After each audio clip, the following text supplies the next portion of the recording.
आप सभी का स्वागत है हॉटलाइन न्यूज में। मैं अजीम खान।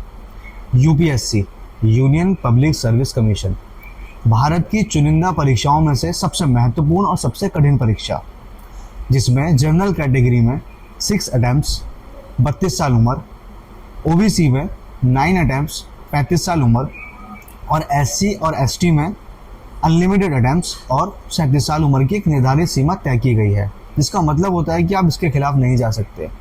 लेकिन पूजा खेड़कर ने इसी सीमा को गलत तरीके से पार करके आईएएस में अपनी जगह बनाने की कोशिश की। लेकिन कहते हैं ना कि कर्म सामने आ ही जाते हैं, तो कुछ ऐसा ही हुआ पूजा खेड़कर के साथ में। कुछ महीनों पहले यूपीएससी द्वारा आरोप लगाए गए कि पूजा खेड़कर ने अपनी आइडेंटिटी के साथ में छेड़छाड़ की है। उन्होंने ओबीसी सर्टिफिकेट का, विकलांग सर्टिफिकेट का गलत तरीके से इस्तेमाल किया है, फर्जी इस्तेमाल किया है। जैसे ही इस बात की पुष्टि हुई कि पूजा खेड़कर ने अपने सर्टिफिकेट्स के साथ में अपनी आइडेंटिटी के साथ में छेड़छाड़ की है, उन्होंने ओबीसी का और विकलांग सर्टिफिकेट का फर्जी इस्तेमाल किया है, यूपीएससी ने तुरंत पूजा खेड़कर को यूपीएससी से परमानेंट बैन कर दिया और उनके आईएएस के सिलेक्शन पर भी कैंसिलेशन का थप्पा लगा दिया।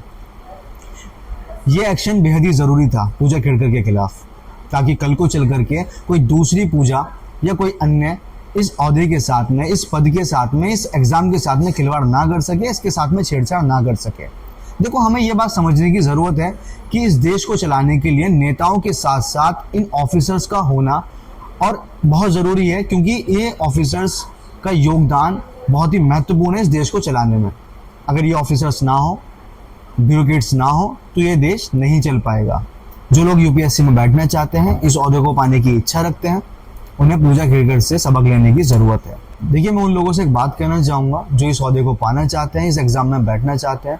आप अपने मज़े के लिए, अपने स्वार्थ के लिए इस ओहदे के साथ में, देश के साथ में खिलवाड़ नहीं कर सकते।